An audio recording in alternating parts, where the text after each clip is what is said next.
months earlier they'd had a cot death, and that was the first night when the other children, the two children, had been moved back into their own bedroom from their parents' bedroom. And so it seemed to me that this was really a place memory, that they'd sparked off a memory from the past of people bringing their dead children to be buried. In the summer of 1969, we were both on holiday with our two children in a little place called Altafulla. It was a medieval village in Spain, about 7 miles north of Tarragona. And we were not staying actually in the village itself. We were just on the outside edge of it. It was a sort of walled medieval village, and we were staying just outside the wall in modern chalets.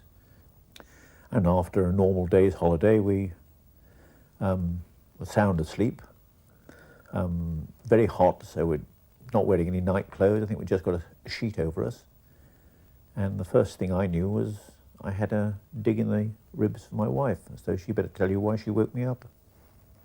It's one of those occasions where you're very deeply asleep and something woke me, and I think it was whispering, but I can't even be sure. Just something woke me, and I looked, and right at the end of the bed there were two men standing, looking straight at us and clearly discussing us. You know how people have their eyes sort of looking like that, but they're talking to each other.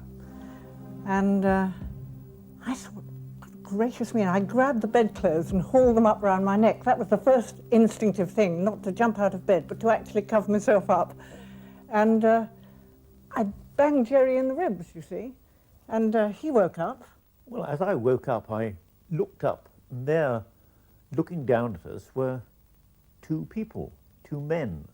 They were standing fairly high up, as though they might have been standing on a table. And I usually wake up fairly promptly. I'm pretty clear when I wake up, and I could see them peering down, but I can only remember vividly their heads. I took in the rest of it, a sort of peripheral vision, and I tried to actually do a picture of this for you when I knew you were coming down. And I found in trying to do it, I could remember it as well as I could at the time. It was a long time ago, but I still got the same vision. But as soon as I started trying to make a picture of it, I was aware that the only thing I could really be clear about was the two heads. I wasn't really sure exactly what they were wearing, and we talked about it afterwards, and neither of us were, but we both had a strong feeling they were in some sort of medieval costume. It had that feeling of a period costume. They were looking down at us, talking. I didn't hear anything they said, but within a second or two it faded. Were these two figures a place memory?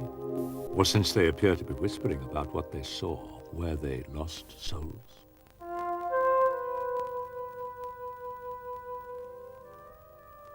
Parts of the Bell Hotel overlooking the graveyard in Thetford date back to the 15th century.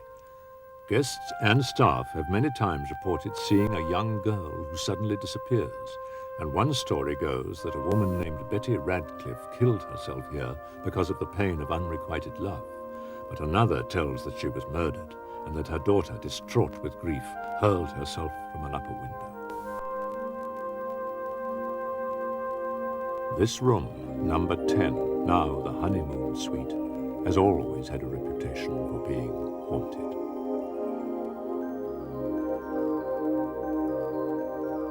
This man, who does not wish to be identified, spent his honeymoon in room 10. Yeah, the first night we went downstairs to dinner, came back up, and there was a cold spot outside the door.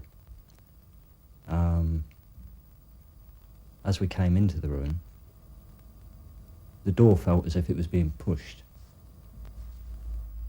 from the inside. It was rather, it was openable, but it was difficult to open it. We then came into the room, went to bed.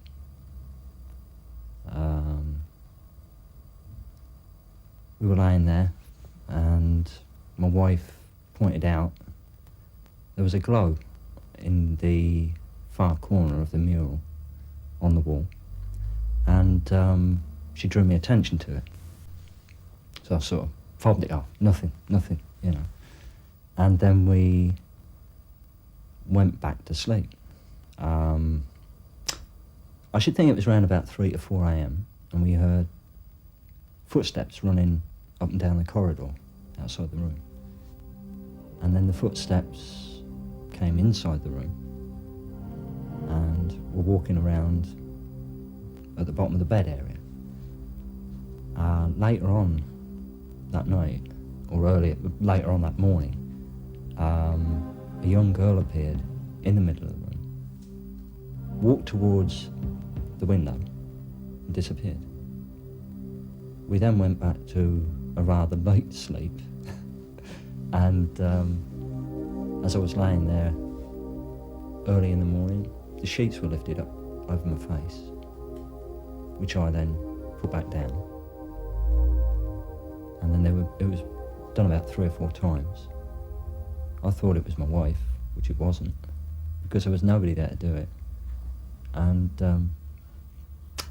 it just happened. Next morning we got up and there was a handprint on the inside of the glass that covers the mural on the room wall. On the Sunday we came back from a day out and I went in the bathroom, had a bath, and the whole room went cold. My wife then told me that the actual bedroom had gone cold as well. I came out of the bath and sat on the bed watching the television. She went into the bathroom and the brass knocker on the wardrobe started to knock. At the same time, the aerial lead moved. We then heard the footsteps again. The footsteps were inside the room. There was an increase in temperature in the room, which was rather frightening. It was the worst bit of the experience, I think. It went up terrifically, and it was very difficult to breathe. We both got out. I think we had a drink of water, went back to bed, and then later on that night, I woke up and the girl was sitting on the side of the bed where I'd been sleeping. She got up, looked at me, kept a gaze on me, went round the end of the bed and disappeared near the window. The whole point of the story was that I didn't ever believe in anything like this. I've never experienced anything like it in my life. My wife doesn't believe in ghosts. Neither of us are religious. As for the girl, she looked completely normal. She was not transparent. The only effect I think she had on us, or myself, was surprise. The fright came when she disappeared. From this house in Grimsby, Robin Thurman leads a team who specialise in interacting with ghosts. Well, our Ghostbuster team came about from a general interest and in fact from a very considerable demand. And we do have fun, you know. And in fact we've been castigated for that, as if we ought to be sort of po-faced about it. But why should we be? But we are perfectly serious in what we do. We certainly help people. I think you can, as people have done, spoken to any of the people that called us in, they're all happy, virtually 100% of them. So it's a good thing. We have fun, it's an interesting hobby, and we help people at the same time.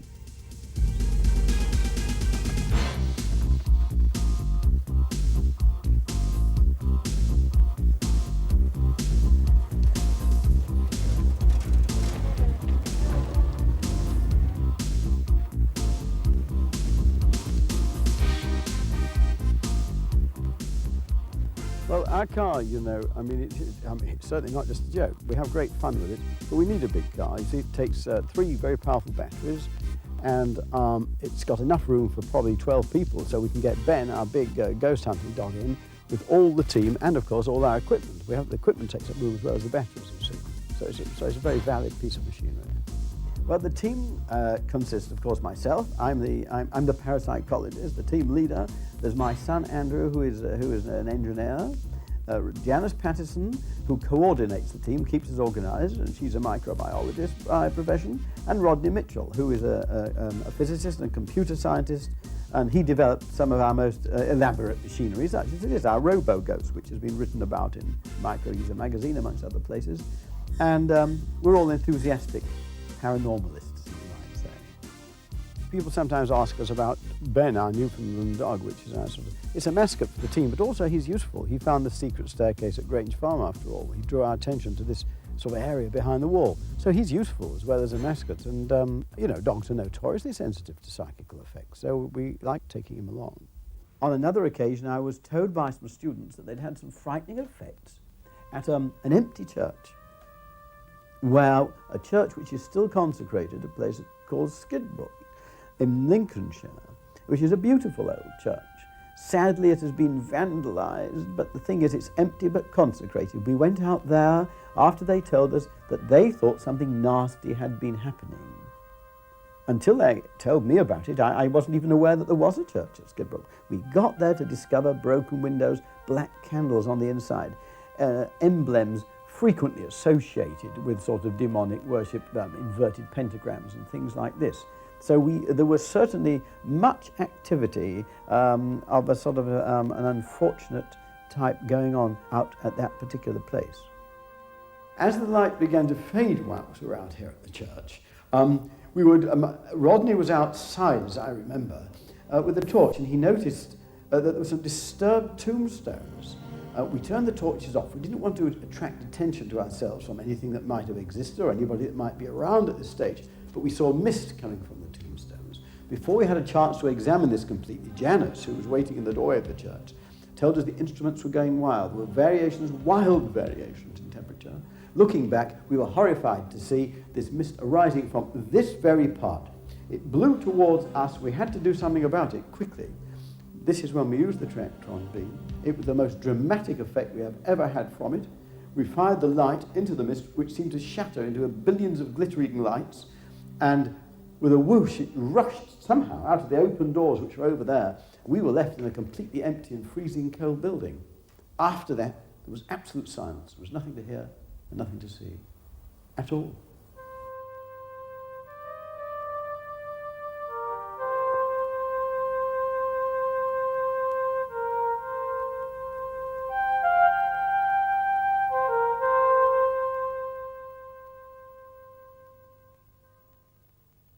Well, the most interesting case we ever had was eventually made into a film called The Entity, and we experienced a plethora of phenomena during that investigation. Things kept happening every time we went back to the house. I was standing in the kitchen one night and a lower cabinet door slammed open, a pan came flying out. The trajectory of the pan was elliptical. It landed about 4 feet from the cabinet. I was standing right there, and a little later in our investigation, lights started appearing on the wall, big, bright lights. They would get bigger and brighter and brighter, and eventually they pulled off the wall into the middle of our room and started spinning and twisting in different directions. They had full parallax. We could see them from all sides. I had 9 professional photographers in the room at the time. We were shooting it from every angle. It was very much like a laser light show. It was absolutely extraordinary. We'd sealed off the doors. We'd sealed off the windows. We were shooting in the dark, yet this light was lighting up the room.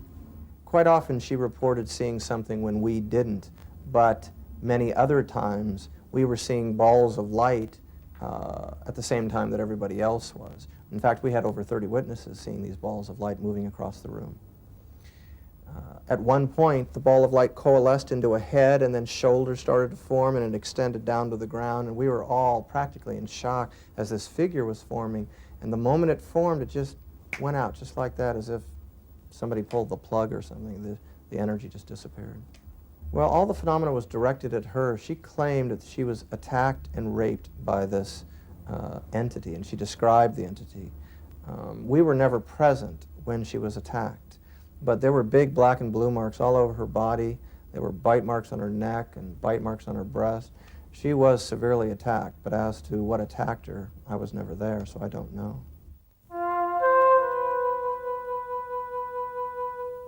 During the entity case, we were witnessing a plethora of phenomena. Lights were flying all over the room. And when we would come back to the university and tell our colleagues about this, they would tell us we were hallucinating. So we would, of course, try to photograph these lights. And we